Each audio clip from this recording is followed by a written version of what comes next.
we're going to do external and internal rotation at the same time because they're going to be in the same position. They're going to be sitting with their hip at 90 and their knee flexed at 90, but everything else should be neutral, so they shouldn't have any internal or external rotation yet. So she's at 0 degrees. So first I'm going to look at her active and passive range of motion. So Jamie, I'm going to have you bring your foot as far as you can to the left side. And what movement is that? So this is external rotation. Frontal. Oh, so we have that answer. Good job, Sarah. Sarah, you should pass this course. Line colors. So guys, you're going to see the foot come in and you're going to get confused, right? You're going to look at the distal end and you're going to say, that's internal rotation. It isn't, okay? You have to think about the hip. That's it. You bring your foot to the... Oh, yeah, I'll do passive. And then Jamie's pretty tight, so I can only get her a little bit farther. What do we think's tighter in Jamie? Thanks. The lateral bands.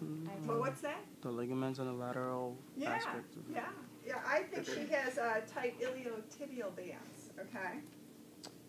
And the tensor fascia latae is tight too, yeah. Were you going to say that too, Michael?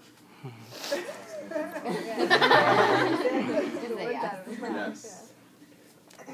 All right, so then I'll measure the external rotation. The axis is over the midpoint of the patella. The stable is perpendicular to the floor, and then the movable is going to be in the midline of the tibia. So I'm going to have you do the same motion and bring your foot to the left side. So she's at about 30 degrees, and then I'm going to bring her to about 35. You want to make sure to watch her hip. It's the contralateral hip. That's a substitution. I was flexing too. Mike said.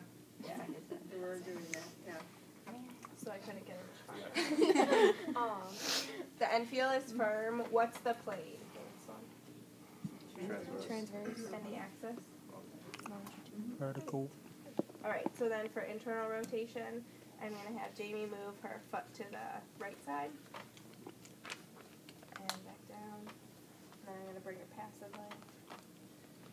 And I can see her already bringing her hip up because she's really tight here. What do you think's tight? I don't know.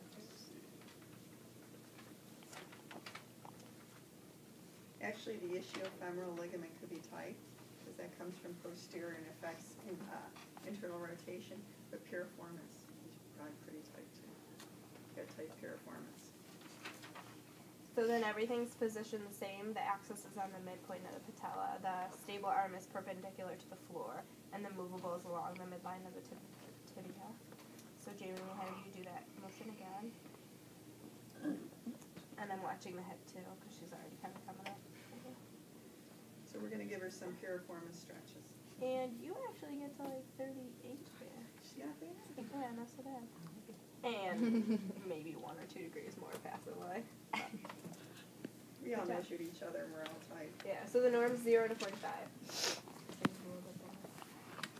Oh well. Any questions on that one?